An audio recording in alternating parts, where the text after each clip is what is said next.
I got a chance to participate in the very first playtest for a game called WarGheists. To be frank, it was pretty sick. WarGheists is a tabletop skirmish game. That means you only need a handful of models, and the game can be played in a short amount of time. Think of games like Necromunda, Planet 28, Frostgrave, or Reign in Hell. This genre has the advantages of being low investment to entry, loaded with narrative flavor, and walking the fine line between crunchy, otherwise known as rules-heavy, and abstract, allowing for some truly great stories. Ask your local Necromunda player about their favorite memory about a campaign, and they'll tell you some wild story about how Wild Bill the Pegleg winged an enforcer with his 6-shooter, dropping him from 5 stories up to the hive floor below. WarGheists is no different in that respect. In fact, many rules and mechanics have been inspired from games just like Necromunda. The differences lie in some of the ways they approach activations, weapons, ranges, and lethality, as well as the overall lore and theme of the game. It's near-future sci-fi set in the 22nd century and explores some of the what-ifs of modern combat. In my playtest, recorded for you all to see, you will get to see exactly what I mean. Let's just say that cover is really important, just like in modern combat, and the friends you made along the way. In this video, I documented my first playtest of the game, and will show you some of the rules and how the game handles some things. I will also show you how things definitely did not go to plan, and why that impressed me. At the end of it all, I'll explain why I was chosen to be one of the game's very first playtesters, and how you can be too. For the fans of my Battletech content, don't worry, it's not going anywhere. Consider this a brief palate cleanser. And I gave this game my usual narrative flair. Just let me know if you want the lore dump in another video in the comments below.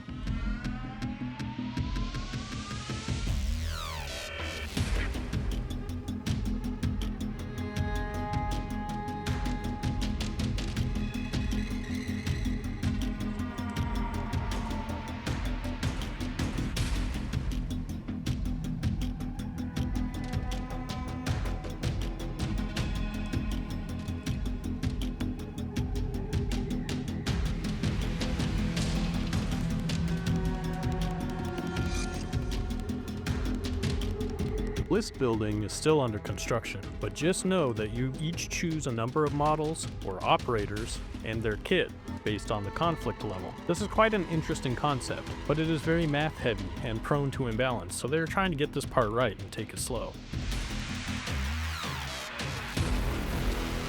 Scenarios are also under construction, but I drew up this basic scenario to play out in which the forces battle over control of this forward munitions depot. The forces are roughly matched. Costs will be calculated based on the operator's skill and their kit, including armor, weapons, and extra equipment, and they must be organized into units in order to fully benefit from certain systems of the game. Each side has at least one officer, determined by the unit structure chosen during list building.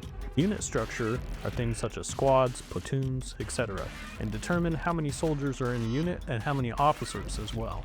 Deployment is within 6 inches of each corner of the battlefield for the attacking player, and the defenders deploy on the objective. Deployment is covered by the scenario, and since that is still under construction, you can expect to see different methods of deployment later. For now, we are testing the core mechanics of the game, so let's get into some of them. First, both players lay out their command dice. Each turn, each player gets 5 of these, with the prior turn's dice being discarded. They then choose how many of these command dice they want to use for reactiveness, which you can think of as an initiative roll. The rest are saved for orders. The players then roll the reactiveness dice, which will determine the order that the units activate in this alternating activation game. Note, however, that there are phases as well, hybridizing the I go you go system with alternating activation to try and take the best parts of both. We start with the command phase. The player that lost the reactiveness roll goes first, declaring orders from their officer if they still have one on the field. In this first turn, the PAA player in blue chose to use stay low and move it orders. Orders can always affect at least one model, but since this is a unit of soldiers that work together and are within communications range, covered in more detail later, The officer tries to get the whole squad to follow his commands. This roll determines if the squad received the message, with a success indicating the whole squad can follow the command. Different commands have different numbers required to be successful on a single D6. Stay low will give a small bonus to evasion for units that receive it, but we'll discuss that later. Move it gives them a bit of hustle, increasing their speed for the turn by 2 inches. Both orders succeeded, conferring both benefits to the entire unit. The ENSB elect to use the same orders, but only the move it order is successful for the entire unit. The officer then chooses the single model to benefit from the stay low benefit, as that one was not a successful roll. After the orders are complete, we end the command phase and enter the movement action phase. The player that lost the reactiveness roll chooses the first model to move, the PAA player in this case. In larger games, models can move a whole unit, but for now we are going by model. There are a list of actions available to use in the movement action phase, but we choose the basic move action to get to the corner of the building. Now it is the ENSB turn to activate, and he chooses a model who advances down the stairs with a normal movement action. The PAA player weighs his options, but decides in favor of sticking to cover. Weapons are not limited by range in this game, as much as other tabletop games, so if you can be seen, you can be shot. He stacks the next operator up behind the first. The ENSB chooses to move his officer, who is his best marksman, down the opposite staircase to get eyes on the advancing PAA. The PAA do their best to mirror this tactic, splitting up and advancing to the building's other side. The ENSB utilize their height advantage, taking up a firing position that can see over the intervening fortifications. With all models having had the chance to do a movement activation, we now cross into the combat action phase. The first player to choose a model to activate in this phase is the one who won the reactiveness roll. It's a bit of a switch up, but it really shows how important those decisions might be in the command phase. The first choice made by the ENSB player is the model overlooking the field. He can see the models peeking around the corner, but does not have full line of sight, determined by true line of sight, to the entire model, which confers a cover bonus to the target. The ENSB are using AKMs, a 7.62 by 39mm weapon, which can fire 3 times in a phase with a weapon attack action. If the firing model chooses the same target all 3 times, there is no penalty, but if he chooses to fire at multiple models, there will be penalties to the accuracy of the attack. Much like in Battletech Alpha Strike, we start with the model's skill rating. In this case, it's a 4, which is a standard level of training. We then add modifiers to the attack to get a target roll number. The target is in cover, but not more than 2/3 of the model is covered, so only a +1 to the roll is added for the cover. The target model moved in the movement action phase, so we add the model's evasion, which is a +2 in this case. This game also uses 3 range brackets. Short, anything 12 inches and under, medium, anything between 12 inches and 24 inches, and long, anything 24 inches and over. The AKM kicks pretty hard and makes maintaining accuracy harder at longer ranges, so for a medium range attack we are looking at a total of 3+. That brings out our total target roll to 10. The player rolls a 6, which misses, and then a natural 2, which means the weapon jams. Even though he missed, we still add suppression to the target model. On each card, there is a scale, 1 through 10, indicating how much of the model is being suppressed by incoming fire. Nobody wants their family jewels to be shot off. So for every shot that was made at a model, we add a point of suppression to the scale on that model's card. Private McClure takes 2 suppression as a result. This will affect his accuracy and speed in later turns. Getting injured can add additional suppression, but we'll get to that. For now, he'll snap back with his own weapon fire in the PAA combat action phase. For every 2 points of suppression the firing model has, we add +1 to the TR. His weapon, a 5.56 by 45mm carbine, fires a much flatter trajectory with less recoil, and is more accurate at this medium range bracket. He only needs a 9, even with the additional suppression, since his target is standing in the open. Even so, he misses his first attack, and the second attack is also a jam. Maybe these operators should do a little bit more maintenance on their weapons. At any rate, no further shots can be made in this phase by this operator. He must instead clear the jam. This happens automatically, but prevents any further shooting this phase for that model. even though he had a rate of fire of 4. Even though he didn't get to fully suppress the target with the full rate of fire, he still manages to rack up 2 points of suppression on the ENSB soldier. The next to fire was the ENSB soldier at the top of the long stairway. He sighted in on the enemy and realized that the tree was completely obscuring LOS, making the shot very difficult. Instead, he opted to use his combat action to overwatch, readying himself to fire at the first sign of movement. This is a big deal, as it prevents him from moving next movement action phase, and from doing anything else during the current combat phase as well as the next combat phase, other than electing to cover fire again. It also carries a pretty hefty accuracy debuff, as you are taking snapshots of opportunity instead of really sighting in and laying down fire. A lot of games with these sorts of reactions devolve into both sides going into the ready state and just staring each other down, which is fine for historical gameplay as we see that often in real life, but I wanted this to be a little more fun and a little bit more quick to resolve on the tabletop. We'll see if this version of the rule goes the distance or gets cut out. So he's locked in, clutching his rifle and watching downrange for the opportunity to present itself. Behind Private McClure, his battle buddy shoots past him. I hope he doesn't have those cheap 3M earplugs. He needs a 10 to hit and rolls 1 hit and 1 critical hit, as well as does an additional 4 suppression to the target.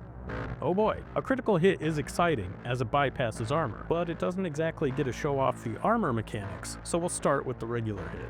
The target immediately falls prone, regardless of what happens next. You get hit, you go down. These aren't walking tanks, but mere sacks of flesh, sometimes with armor protecting the gooey insides. This little man is the hit chart. When you score a hit, you roll a d6 and consult the chart. This isn't Fortnite or Call of Duty, more like ARMA.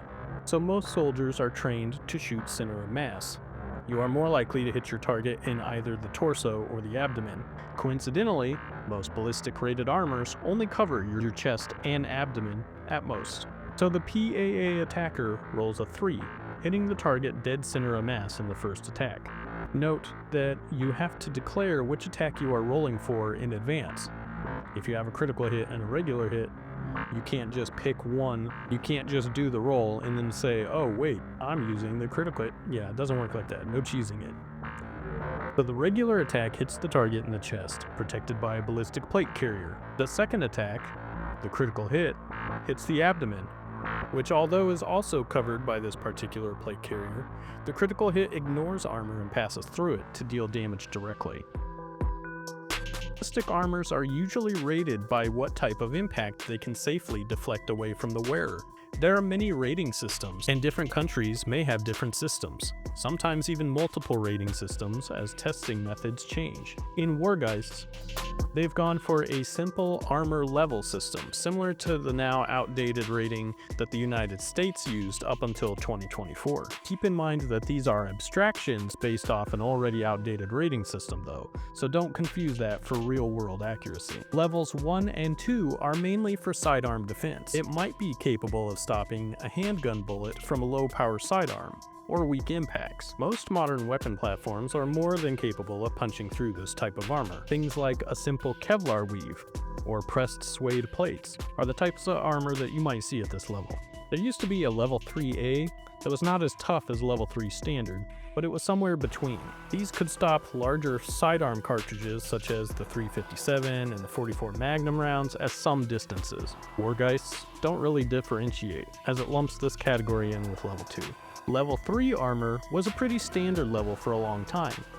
This is generally your first armor level that is capable of stopping rifle rounds. In the past, standard level 3 included things like steel plate carriers and the first ceramic plate carriers, your basic hard armors.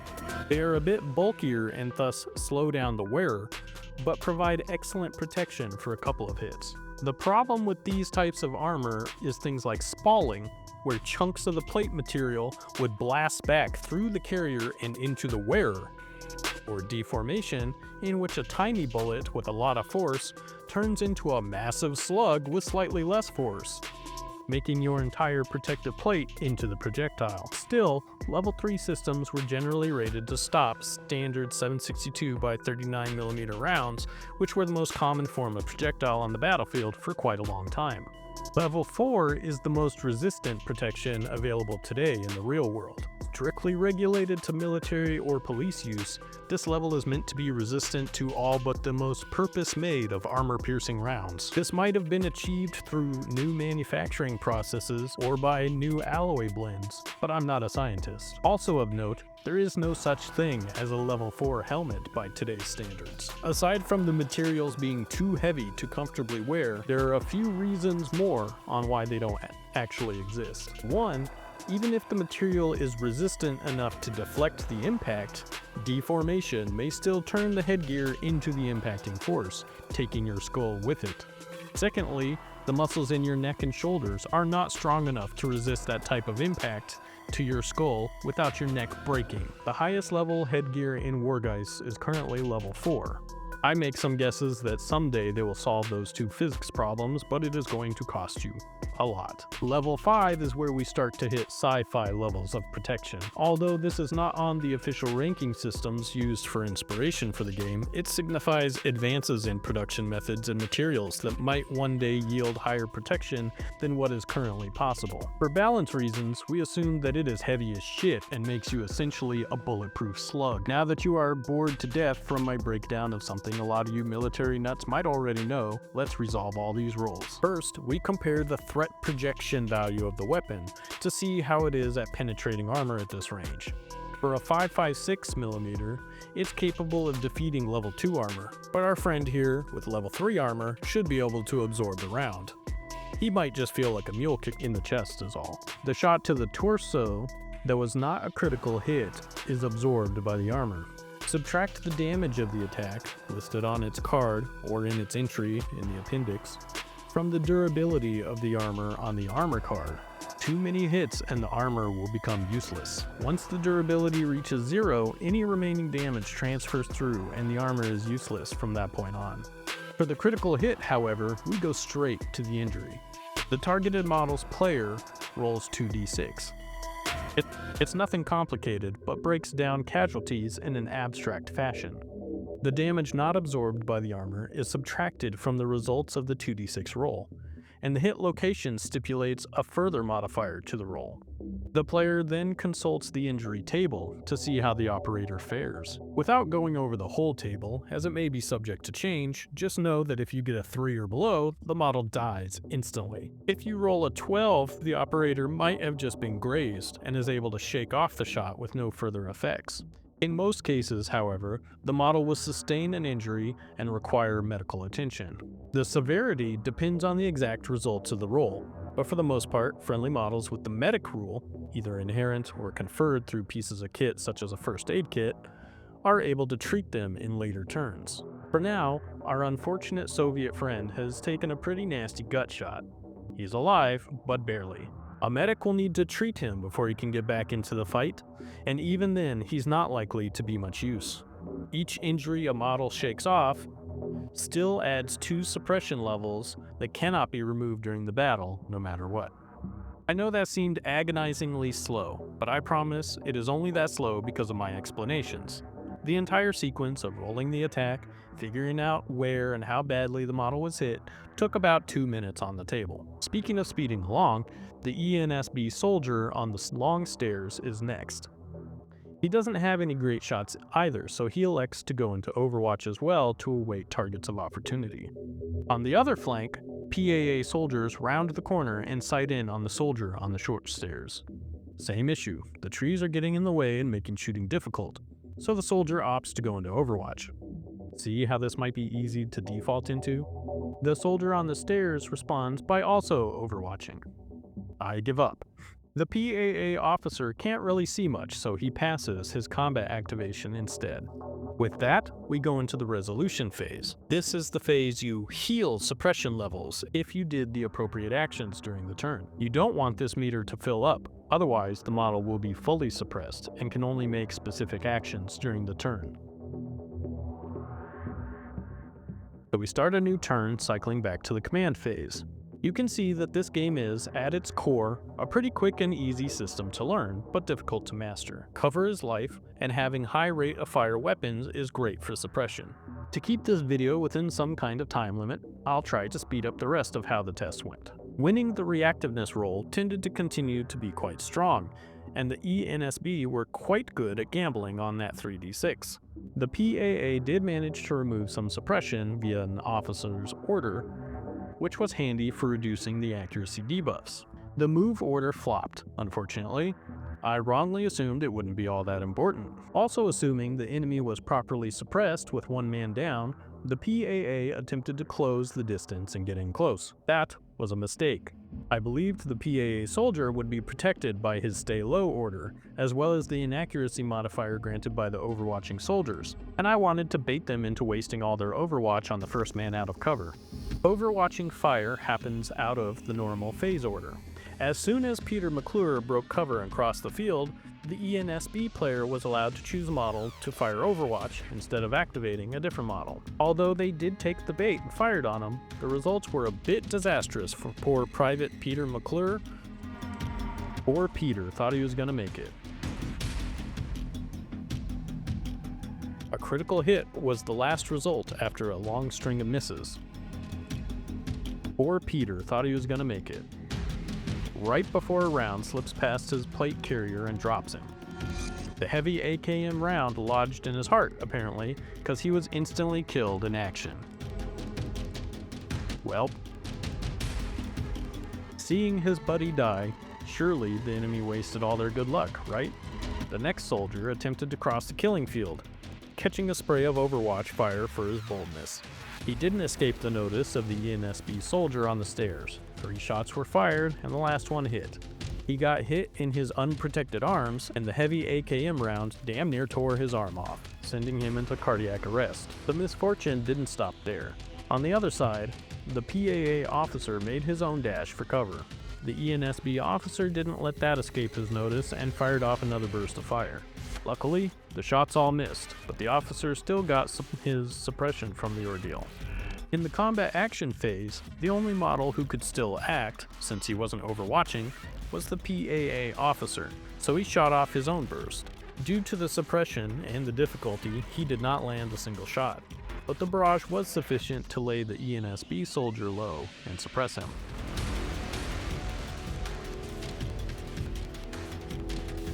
In the last turn, the PAA put all their eggs into the reactiveness roll basket, and then failed their order rolls.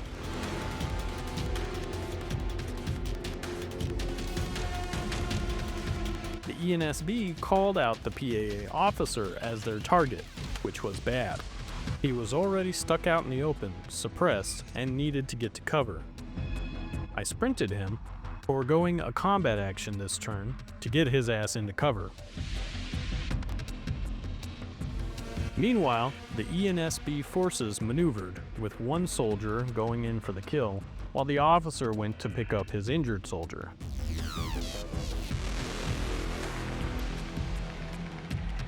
The next soldier to go was the PAA soldier, who went to pick up his comrade, followed by the last ENSB model covering his officer by moving back to the top of the stairs. The officer rolls especially well when treating his soldier. How first aid works is that you re-roll the injury roll that had initially put the model down, using the same damage as the injury sustained, but this time adding a bonus based on the skill rating of the medic. He succeeds with a total of 11, getting the soldier back on his feet spectacularly. According to the injury table, this means the model doesn't even lose an activation next turn. To make matters worse, none of the PAA could return fire, either being dead or injured. The ENSB soldier that still had combat actions left was coolly surveilling the area, and immediately spotted the PAA soldier making a break for the downed operators. He sighted in and let her rip. First shot was immediately a hit, in the head. So taking a 7.62mm round to the head is never going to be a good time, even with a helmet. Maybe he'll get real lucky on the injury roll though, or not.